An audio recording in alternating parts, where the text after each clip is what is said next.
안녕하세요. 차곡차곡 영어 빌딩입니다. 영어에서 전치사만 제대로 알아도 절반은 먹고 들어간다고 해도 과언이 아닐 거예요. 그런데 문제는 이 전치사 감각을 익히기가 상당히 까다롭다는 거죠. 오늘은 전치사를 어떻게 보면 좋은지 그 관점을 제시해 드릴게요. 단언컨대 이 방식으로 전치사를 바라보고 사용하는 감각을 익혀나가면 전치사 감각이 무한대로 발전할 수 있어요. 먼저 전치사를 어떤 관점으로 봐야 하는지 핵심 키워드부터 공개할게요.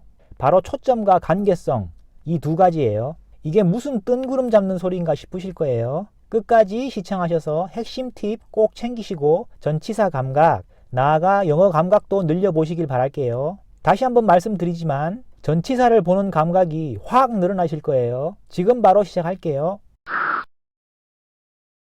우선 제가 아까 제시해드린 핵심 키워드, 초점이 무엇인지부터 짚어볼게요. The office desk, 사무실 책상이죠. 오피스와 데스크라는 두 명사가 결합된 복합 명사라고 하는데요. 둘 다 명사이지만 둘 중 핵심, 즉 말하려는 초점은 무엇인가요? 데스크잖아요. 책상이에요. 책상이 말하려는 포인트이고요. 핵심이고 초점이에요. 앞에 있는 오피스는 뒤에 있는 명사 데스크를 수식하는 형태로 형용사 비슷한 역할을 수행하고 있어요. 오피스는 데스크를 한정 수식하는 말로 보조적인 성격, 거두는 말이에요. 말하려는 포인트, 초점이 데스크이므로 데스크를 초점으로 문장이 펼쳐지는 거예요. 예를 들어 한 개인지 여러 개인지 단수, 복수의 개념도 데스크에 붙게 되고요. 이 책상을 초점으로 하여 문장이 펼쳐지는 거예요. 핵심 관심사, 초점, 즉 데스크를 중심으로 설명이 펼쳐지는 거예요. 데스크의 동작이나 상태를 펼쳐주면 되는 거죠. 이렇게 해볼게요. The office desk looks old. The office desk look old. 여기서 look, 동사의 형태를 보면요. looks, look 이렇게 되어 있잖아요. 이 동사의 형태는 핵심 초점인 책상의 수, desk, desks, 핵심 초점인 책상의 수를 따르는 거죠. 문법적으로 수의 일치라고 하는데요. 단수이면 동사에 s를 붙이고요. 복수이면 s를 붙이지 않죠. looks old, look old. 뒤에 붙어 있는 말도 핵심인 데스크를 서술적으로 설명하고 있는 거고요. 문장 성분으로 따지면 The office desk 이 부분이 주어가 되는 것이고요. looks old 이 부분이 앞부분 주어의 상태를 서술하고 있는 거죠. 서술어가 되는 것이고요. 여기서 이 주어 부분 명사 플러스 명사로 구성되어 있죠. 이 중 핵심은 데스크이고요. 이 뒤따르는 서술어 부분의 설명도 데스크에 맞춰진 설명인 거예요. 자, 그래서 먼저 초점을 뭘로 할 것인가? 내가 말하려는 관심이 가 있는 포인트를 잡아내는 게 중요해요. 그 포인트를 잡았으면 그 포인트에 어울리는 설명을 덧붙여 나가는 형식이 되는 거죠. 그런데요, 오피스 데스크라는 이 말은 문법적으로나 의미적으로나 아무런 문제가 없고 자연스럽게 문맥 내에서 쓰일 수 있지만 오피스 와 데스크 이 관계성이 명확하게 드러나 있지는 않아요. 그 관계성은 숨어 있고요. 문맥을 통해서 우리가 그 관계성을 유추해내는 거죠. 우리는 그 숨어 있는 관계성을 명확하게 한번 따져서 표현해 볼 거예요. 이게 무슨 말이냐면요. 두 명사 간의 관계성을 따져보자는 건데요. 오피스와 데스크의 관계성을 따져보는 거예요. 우리의 목적은 전치사를 자유자재로 활용하는 것이거든요. 이 관계성을 파악할 줄 알면 전치사를 자유자재로 넣었다 뺐다 할 수가 있거든요. 왜냐하면 전치사가 이 두 명사 간의 관계를 설정하는 역할을 하거든요. 둘 간의 관계를 파악하면 그 관계를 설정해줄 전치사를 넣어주면 되는 거예요. 이제부터 연습을 해볼 건데요. 전치사가 쓰여 있으면 그 전치사를 우리말로 처리하느라 급급하잖아요. 이 연습을 통해 전치사의 뉘앙스나 쓰임을 유연하고 생생하게 체득할 수 있고요. 또 활용할 수가 있어요. 상황을 하나 설정해 볼게요. 탐이 책상을 사려고 가구점에 갔어요. 다음과 같은 대화가 나올 수 있겠죠. 점원이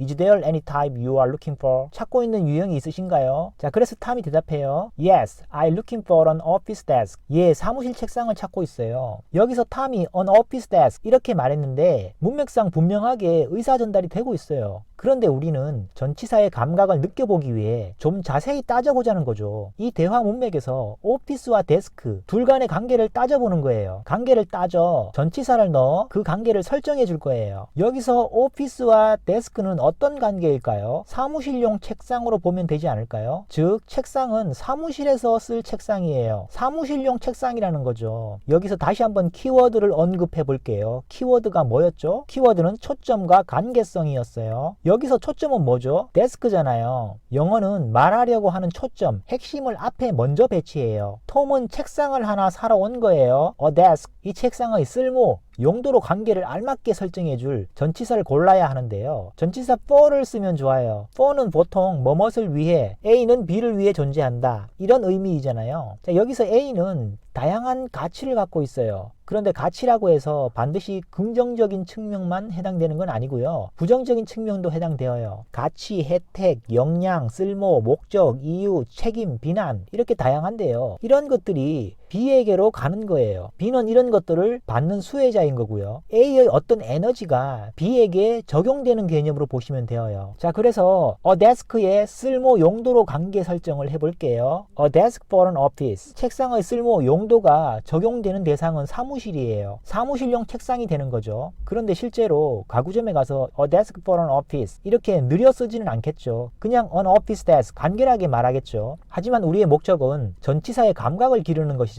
그러기 위해서 초점과 관계성을 따지는 것이고요. 전치사는 연결 기능을 하는 연결어예요. 초점을 앞에 두고 그 초점을 뒤에서 연결하는 구조를 취해요. 영어라는 언어가 핵심을 먼저 밝히고 뒤에서 설명을 하는 구조이잖아요. 그래서 for an office는 전치사 구라고 하는데요. 핵심이 되는 앞의 명사를 보조해주는 성격으로 존재하는 거예요. 핵심 초점은 desk였죠. 초점을 중심으로 하여 문장이 서술되는 거예요. A desk for an office is displayed.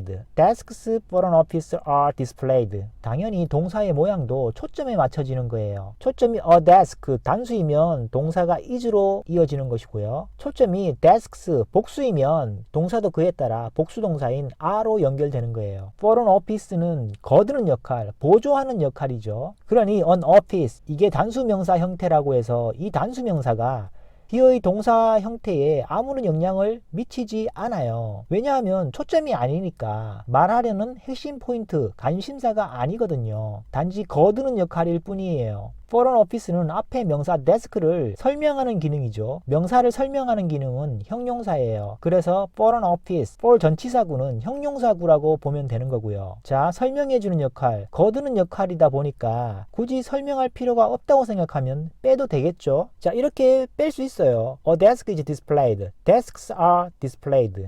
이번에는 탐이 갖고 있는 책상 중 하나를 중고시장에 팔려고 해요. 다음과 같이 아내와 대화를 나눌 수 있겠죠. 아내가 Which desk are you planning to sell? 어떤 책상을 팔 생각이에요? 그래서 톰이 대답해요. I want to sell the office desk. 여기서 부부는 톰이 사용하는 책상을 알고 있죠. 그래서 the office desk 이렇게 말하면 문제없이 의사 전달이 되는 거죠. 그런데 우리는 자세히 따져볼게요. 두 가지 경우로 생각해 볼게요. 톰이 집에서 책상을 하나 사용하고 사무실에서 하나 사용해요. 그럼 이때 어떻게 구분하면 좋을까요? 마찬가지로 초점은 책상이잖아요. 이번에는 부부가 모두 알고 있는 정해져 있는 책상이니 the desk 앞에 정관사 the를 붙여요. 이 문맥에서는 책상과 사무실을 어떤 관계로 맺어주면 좋을까요? 책상이 하나는 집에 있고 하나는 사무실에 있잖아요. 책상이 있는 위치로 관계를 맺으면 적절할 것 같지 않아요? 이번에는 쓸모가 아니라 책상의 위치로 관계를 설정할게요. 그런데 위치는 두 가지 버전으로 생각할 수 있거든요. 이 위치를 통째로 하나의 점으로 보는 인식과 공간으로 보는 인식 이렇게 두 가지로 나눌 수 있어요. 책상이 위치한 사무실을 통째로 하나의 점으로 보면 전치사 at로 연결하면 되고요. 공간으로 인식할 거면 전치사 in을 써주면 되어요. at은 그 대상이 아무리 커도 하나의 점으로 인식하는 거예요. The desk at the office. The desk 책상이 at 점에 있고요. 그 점은 어디 점이냐면 the office 사무실이에요. 점의 뉘앙스이다 보니까 좀 꽉 묶여있는 느낌이고 움직임이나 여유를 느낄 수가 없죠. 이번에는 좀 여유를 줘볼게요. 공간으로 인식하면 되어요. 전치사 in을 써주면 사무실을 공간으로 인식하는 뉘앙스가 되는 거예요. The desk in the office. The desk 책상이 in 안에 있죠. 안이라는 건 어떤 공간이잖아요. 어떤 공간이에요? The office, 사무실이죠. 사무실 내에 있는 책상이에요. at에 비해 어떤 공간적인 여유가 느껴지시나요? 이번에는 상황을 약간 바꿔볼게요. 톰은 책상이 두 개인데요. 하나는 가정용 책상이고 다른 하나는 사무실용 책상이에요. 이 두 책상이 모두 집에 있어요. 그럼 어떻게 될까요? 이때는 책상이 둘 다 같은 위치인 집에 있으니 위치로 관계를 설정하면 어떤 책상인지 구분할 수가 없겠죠. 자, 그러니까 이 데스크, 책상을 다시 쓸모로 구분해야 해요. The desk for an office 이렇게 되는 거죠. 책상은 부부가 둘 다 알고 있는 책상이니 정관사 더가 붙고요. 사무실은 아무 사무실이나 하나가 될 수 있으니 불특정하죠. 부정관사 on이 붙는 거예요. 물론 대화 상황에서 자연스러운 표현은 the office desk 이렇게 간결하게 쓰는 게 자연스러워요. 굳이 길게 the desk for an office 이렇게 느려 쓰지 않고 the office desk 이거면 충분한 거죠. 그런데 우리는 단어와 단어 사이의 관계를 설정해주는 전치사의 기능에 초점을 맞추고자 이렇게 풀어서 표현해 보는 거예요. 자, 기억해 주세요. 초점을 먼저 잡고 그 초점과 어떤 관계를 맺는지 그 관계성을 전치사로 설정해 주는 거예요. 초점을 앞에 배치하고 뒤에 그 관계성을 설정해 주는 연습. 이 연습을 이제 본격적으로 해볼게요. 전치사를 보는 안목과 활용하는 감각이 무한대로 늘어납니다. The project deadline. 초점은 데드라인이죠. The deadline. 초점을 잡아 끌어내고요. 이제 이 초점이 프로젝트와 어떤 관계가 있는지 그 관계성을 설정하여 거두는 형식으로, 즉 전치사구로 덧붙여주면 되는 거예요. 데드라인은 프로젝트와 어떤 관계성일까요? 데드라인은 뭔가를 마쳐야 하는 정해진 기일이죠. 자, 이 기일에는 책임이나 의무 같은 느낌이 포함되어 있고요. 이런 에너지가 대상에 적용되는 느낌, 이렇게 관계를 설정할 수 있을 것 같아요. 자, 그래서 데드라인의 성격이 적용되는 느낌, 전치사 for로 연결해서 the deadline for the project, 데드라인이 D의 대상 프로젝트에 적용되는 느낌으로 이렇게 관계성을 설정할 수 있을 것 같아요. 그런데 데드라인과 프로젝트를 하나의 개념, 밀접하게 붙어있는 개념으로 연결하면 전치사 of를 쓸 수도 있어요.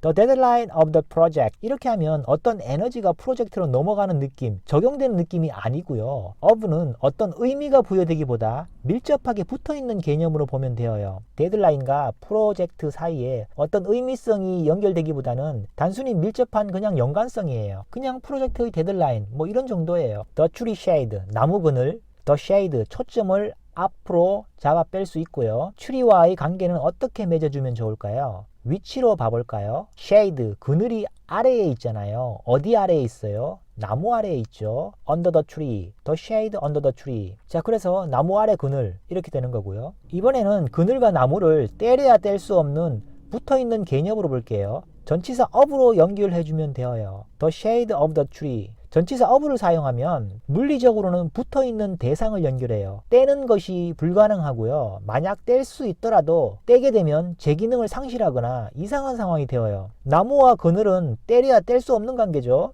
The weekend trip, 주말 여행. The trip을 초점으로 잡아 앞으로 빼고요. weekend와의 관계성을 볼게요. weekend이 주말이잖아요. 시간적인 관계로 따져볼게요. 전치사 over를 써서 the trip of the weekend. 전치사 over는 걸쳐서 넘어가는 뉘앙스예요. trip, 여행이 over, 걸쳐 넘어가네요. 주말이라는 시간을 걸쳐서 넘어가요. 주말이라는 시간 동안 하는 여행인 거죠. 그리고 여행의 목적성으로 연결할 수도 있어요. 에너지가 적용되는 뉘앙스인 전치사 for로 연결해 볼게요. The trip for the weekend. 아까 over가 주말에 여행한다는 단순한 시간적 측면만 드러낸다면 for는 여행의 어떤 에너지가 주말에 적용되는 거죠. 여행이 1박 2일 코스라 이 여행의 성격은 주말에만 적용될 수 있는 여행일 때 for를 써줄 수 있겠어요. The forest path, 숲길이고요. 초점을 앞으로 빼면 the path, 길은 쭉 뻗어 있으니까 이 길이 숲속을 관통하는 느낌으로 봐볼게요. 관통하는 느낌의 전치사 through를 써주면 the path through the forest, 숲을 관통하는 길이죠.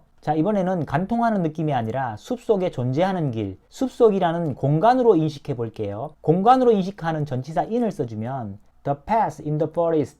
자, 여기 tree가 아니고 forest인데 잘못 썼네요. 이번에는 이쪽 끝에서 저쪽 끝으로 가로지르는 느낌으로 잡아볼게요. 가로지르는 느낌의 전치사 across로 연결해 볼게요. The path across the forest. 자, 여기서도 forest예요. 잘못 썼어요. 아까 위쪽의 through가 숲속 나무 사이를 관통하는 느낌이라면 across는 숲의 이쪽에서 저쪽으로 이어진 길, 이 정도의 느낌으로 보시면 될 것 같아요. 자, 이렇게 초점과 관계성이라는 키워드로 전치사를 자유자재로 넣어보는 연습을 해봤는데요. 앞에서 제가 전치사 감각이 무한대로 확장될 거라 큰 소리 뻥뻥 쳤는데 전치사 감각이 좀 생기시는지 모르겠어요. 자, 정리해 볼게요. 자, 내가 진짜로 말하고자 하는 핵심, 내 뾰족한 관심을 초점으로 하여 앞에 배치하는 거고요. 그 초점을 다른 대상과 연결하는 거예요. 이때 연결, 즉 관계를 설정해주는 역할이 바로 전치사가 하는 거고요. 자, 이렇게 초점을 먼저 앞에 두고 이 초점을 전치사를 통해 대상과 연결하는 거예요. 그러니까 전치사는 초점과 대상 간의 관계를 설정해주는 역할을 하는 거죠. 초점과 대상 간의 관계를 내가 원하는 대로 설정하고 그에 맞는 전치사를 넣어주면 돼요. 그러니까 내가 상상력을 발휘해보는 거예요. 둘 간의 관계를 상상력을 발휘해서 그 상상에 맞는 느낌의 전치사를 넣어주는 거죠. 그 상상이 바로 내가 표현하고자 하는 그런 의도가 반영되는 거고요. 끝으로 공부한 전치사 구문이 문장 속에서 어떻게 기능하는지 살펴보고 마치도록 하겠습니다. 첫 문장부터 볼게요. The deadline이 명사구이고요. 뒤에 for 전치사구는 앞의 명사를 보조해주는 성격이에요. 그러니 명사를 보조하고 설명하는 역할은 형용사예요. The deadline for the project. 명사 플러스 형용사가 결합한 형태로 통째로는 다시 명사 덩어리가 되고요. 이 덩어리가 문장의 주어인 셈이죠. 그렇지만 이 주어 덩어리에서 초점은 어디 있는 거예요? 제일 앞의 the deadline이 초점이 되는 거죠. 이 초점에 맞춰서 문장이 펼쳐지는 거예요. the deadline이 단수이므로 뒤의 동사도 이에 수를 맞춰 단수 동사인 is가 짝을 이루게 되는 거고요. The deadline for the project is fast approaching. 프로젝트 데드라인이 빠르게 다가오고 있다. 이런 뜻이고요. 그 다음 And our team is working diligently to meet it. 자, 그래서 우리 팀은 부지런히 일해서 그것을 맞추려고 하고 있다. 여기서 대명사 it가 받는 것은 크게 보면 the deadline for the project 이 부분으로 볼 수 있고요. 구체적으로 핵심을 짚자면 핵심 초점인 the deadline 이 부분이 되는 거예요. the deadline이 단수이잖아요. 그래서 복수 대명사인 them을 쓰지 않고 단수 대명사인 it로 받는 거고요. 그 아래 문장을 보면요. 자, 이 부분 I sat down. 나는 앉았다. 앉는 동작이 down. 내려가는 거죠. 이미지를 그려보며 down의 이미지를 느껴보세요. 그리고 전치사 in이죠. 공간이에요. 앉는 동작이 공간에서 일어나고 있다는 거죠. 전치사 in이니까 여유가 느껴지는 공간으로 인식하는 거예요. 무엇을 그런 여유 있는 공간으로 인식하는 거죠? 뒤에 나오는 the shade이죠. 자, the shade가 명사잖아요. 전치사 뒤에 명사가 나와 있는 이런 형태예요. 그 여유가 느껴지는 공간은 the shade, 그늘이었네요. 그늘에서 앉았다는 뜻이고요. 뒤에 under the tree, 전치사구가 따르고요. 앞의 the shade를 보조하는 성격의 형용사예요. 초점은 the shade이고요. 그늘이 나무 아래에 있는 상황, 전치사 under를 사용하여 위치관계로 설정한 거죠. The shade under the tree는 명사의 형용사가 결합된 형태로 통째로는 명사구가 되는 것이죠. 이 명사구가 앞에 있는 전치사 in, 뒤에 놓여 있는 거예요. 전치사 플러스 명사 형태로 다시 전치사구가 되고요. 이 문장에서는 저 앞에 동사 sit down 이 부분과 연결되어서 장소적인 맥락을 설명하고 있어요. 자, 그래서 in the shade under the tree 이 부분은 부사구이죠. 나무 그늘에 앉아서 휴식을 취했다 이런 뜻이 되겠네요. 마지막 문장 볼게요. I followed. 내가 따라갔다는 거죠. 따라간 대상은 뒤에 나오는 거예요. The narrow path. 좁은 길을 따라갔어요. The narrow path는 명사구 형태이고요. 자, 이 명사구 뒤에 through the trees. 전치사구가 따라 붙어 있는 건데요. 앞의 명사를 보조해주는 성격의 형용사 기능을 하는 거예요. 초점은 앞의 명사 the narrow path에 있는 것이고요. 명사의 형용사가 결합된 형태로 자, 이 부분 통째로 다시 명사구가 되는 거예요. 이 명사구가 앞의 동사 followed의 목적어로서 기능하는 거예요. I followed the narrow path through the trees. 나는 좁은 길, 나무들 사이로 나 있는 길을 따라갔고 콤마가 찍혀 있고요. 따라가면서 한 행동을 뒤에서 부연 설명해 주는 거예요. Listening to the songs of birds. 숲길을 따라가면서 새들의 노랫소리를 들은 거죠. 오늘 제가 준비한 내용은 여기까지예요. 제가 말씀드린 건 초점과 관계성이었죠. 영문을 볼 때 어떤 관계성으로 인해 그런 전치사가 쓰였는지 한 번씩 상기해 주세요. 명사구에서 명사와 명사 사이의 관계성을 따져보고 전치사로 그 관계성을 관계성을 맺어보세요. 전치사 감각이 예리해지실 거예요. 오늘 내용이 도움이 되셨길 바라겠습니다. 감사합니다.